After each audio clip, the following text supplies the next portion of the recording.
Now, from one iconic franchise to another, and hopefully it will continue to be after this entry, we're going to jump into some recently announced Indiana Jones 5 news. Yes, there is an Indiana Jones that is officially happening. If you didn't know for sure, it's actually getting off the ground now. They're casting it. They're actually putting some things in stone and saying this movie is coming. It's got a release date even, and we're going to go over that. But there's just a few little details we got here.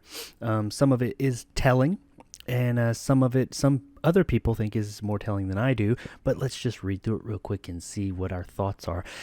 Disney and Lucasfilm have announced that Phoebe Waller-Bridge is joining the Indiana Jones 5 cast as the female lead. This isn't Waller-Bridge's first time working with Disney Lucasfilm.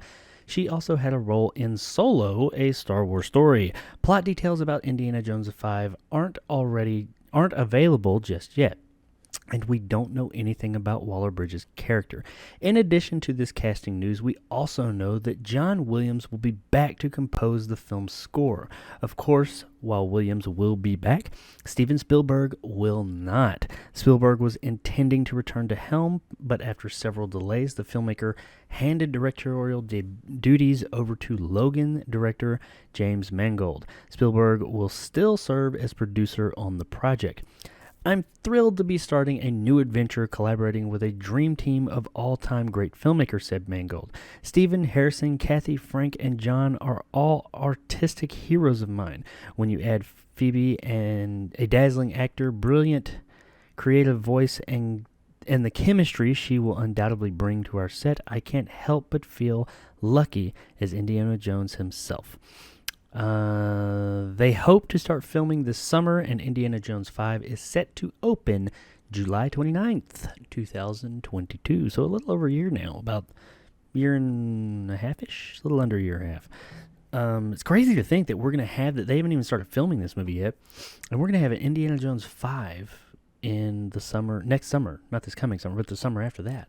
A bit over a year. That's kind of crazy. But anyway, yeah, it's happening. We've been hearing about Indy 5 for quite a while. Was Harrison Ford going to be in it? Was he not? Apparently, yes, he is going to be in it for sure. We're getting a lot of, there's some good stuff to take from this. And there's some stuff that, I'm not going to say it's bad, but it makes you take pause. Some of the good right off the bat, John Williams, he's back, John Williams' score is the Indiana Jones score and John Williams' treatment of the score is just as iconic as the character himself. I mean, John Williams, regardless if you love him or not, you can't deny he's made some of the most iconic scores out there, and the guy knows what he's doing. So him coming back, and he has before actually. I'm not going to name any names, but he has not done projects because he didn't think that they were worthy before, because he said, no, that doesn't need to happen. So he doesn't just take whatever. I mean, there's been projects he's not been involved in because he didn't think it was going to be good. So that means that he's at least put his seal of approval on whatever they've shown him. This young lady, Phoebe Waller-Bridge, I know who she is. She was the love interest in Solo, a Star Wars story. I didn't hate her in that. I mean, I didn't hate that movie. I didn't love it either, but I thought she was fine. I'm not familiar with her from other things. I know she's actually written some stuff. I don't have it listed here, but she's done quite a bit in the industry. Now, as far as her, I have heard some talk. I didn't dive deep into it, and I didn't read in it about it. But apparently, I don't know if she's been involved in some other stuff or something, and some people aren't happy about her casting in this film. They think that she's going to be like, taking over Indy's role or some. I mean, Harrison Ford's there, so obviously not. But like the movie's going to be focusing more on her, or they're putting her in there to kind of like cuckold him or something. I don't know, but whatever it is, there's some people that aren't happy about her coming in. I don't know any of that stuff. I mean, if I was privy to that information, maybe I'd say, oh, yeah, I'm not so sure about her. But as it stands right here and what I have seen her in, I'm not opposed to it. I mean, from what I saw in Solo, a Star Wars story, she seemed to do fine. I think she'll be okay with it. I guess that's all really up to the story as to how they'll inject her into the story. Now, James Mangold is the director. He did really well with Logan, but I mean, that was Logan. This is Indiana Jones. Two different things, two different beasts, two different movies. we've seen plenty of great directors, make this movie really great and go on to this one over here and just totally screw the pooch. Will he do that? I don't know. He seems like a talented director. He did really well with Logan. So, I mean, he's shown us so far. I think he's earned that from us. He's earned that goodwill, at least from making such a great film in Logan. I'm not sure. I know his name. He's made some other things. I'm not sure off the top of my head. But the kind of double-edged sword there with Mangold coming on is that Spielberg will not be coming back. And this will be the first Indiana Jones movie that Steven Spielberg didn't direct. And, Mangold may be a great director, but he ain't Steven Spielberg. I mean, not that Spielberg has had his ups and downs as well. He's had a whole lot more ups than downs.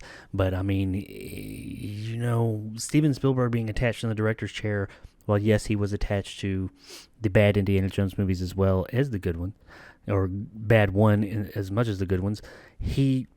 He does bring a certain confidence to the story, to the film, that, okay, Steven Spielberg's come back. The fact that he's not here, I'm hoping it is just kind of a conflict thing. Like, hey, we waited, delayed. I have these other commitments. I just can't do it if we're moving forward at this time. If that's the case, I'm like, okay, cool. I get that. I understand that. It's a business. You've already made these other commitments. They pushed it out, so you got to go with your other commitments. But if he just decided over time, I'm not feeling this, I don't want to do it, that gives me pause, because I'm like, he's always been the guy who's made this. So him leaving, I don't hate it. I don't think it's going to tank because Steven Spielberg's not going to be there, but it makes me, take a bit of pause. It makes me kind of say, well, why? Why is Steven Spielberg not coming back for this one? That's the one thing the one slight concern I have. But, who knows? Maybe Mangold do a great job here. As far as Waller-Bridge, I don't know. I don't know any of the, crap that she's got going on or reasoning people have against her. So just what I do know, she'll be fine. John Williams is coming back. That's great. Spielberg will still be on in a producer role. So, I mean, that's something. He seems like a very hands-on producer. So that's saying something. I mean, he'll be there to kind of like guide the ship a bit. He doesn't seem like he's just the kind of guy who throws money at it and says, hey, you just put my name on it, I'm out. No, he seems like somebody who's like, I'm putting my name on this bitch. We're going to get it right. So even when they don't, but, he's putting his name on it. That's a good thing. And yeah, I mean, there's not much else here. We don't have a lot much more going on, except we got a release date, July 29th. I mean, sure. Am I excited about an Indiana Jones 5? Honestly, right now, no. I mean, not seeing, I love Indiana Jones. I like all four of them. Hang on, even the Crystal Skull. I don't think the Crystal Skull is as bad as a lot of people give it. I think the Crystal Skull has some really bad moments, but I think the majority of the film is fine. It doesn't stand up to the original three. I mean, they were really great films, and there were some issues there. Compared to those, yeah, it's not great. But just compared to a little adventure movie, it was fine. It's okay. It's got some things in it. The whole thing with the monkeys and all that, yeah, how many times are we going to go through that? Okay, that part sucked. It was shit. A lot of the stuff with Shia LaBeouf is what it is. The guy is really hit or miss in his movies. But overall, the movie was what it was. It was fine. I wasn't terribly offended by it. I'm just curious, what direction is this movie going to go? When's it going to take place? Are we going to get back to old serial kind of Indiana Jones from the first three films? Or is this going to be kind of like a passing of the mantle or passing of the torch, whatever they say, kind of situation? What is this movie going to entail? So nobody knows at this point except for the people involved. So I can't really say if I'm excited or not until I know a bit more, especially once I see the first trailer. When I see the first trailer, I feel like I'll be able to decipher a bit more and say whether I'm excited or not. But as it stands right now, nothing against Indiana Jones. I'm just kind of, okay, I'm playing wait and see for now. When we get closer to time, maybe I'll start hearing some great things and just say, hell yeah, I'm super hyped about it. But for now, I'm just kind of like, okay, new indie's coming. I'll see it, but I'm not like counting the days down or anything. But if you are a huge Indiana Jones fan, what do you think of this? Do you think that they need to leave it alone and this is just sacrilege and they're just going to do another Kingdom of the Crystal Skull or something like that and just shit all over the property? Who knows? Maybe they will. Maybe they won't. Maybe they'll bring it back and it'll be awesome. What do you think about Mangold taking over? I mean, if Spielberg's not doing it, I mean, I think Mangold might be a good choice. But we'll find out, I guess, in a little under a year and a half on July 29th, 2022. Thanks for checking out this clip from the Jarcast Movie Podcast. If you like this and want more, then check out the Jacob Anders Review YouTube channel, where you can also find movie reviews every Monday, Wednesday, Friday, and Sunday. You can also listen to the entire podcast on all major podcasting platforms such as Spotify, Google, and iTunes. So if you prefer audio, whichever one is your preferred, check it out there. Once again, I really appreciate it, and thanks for watching. And as always, stay sexy, YouTube.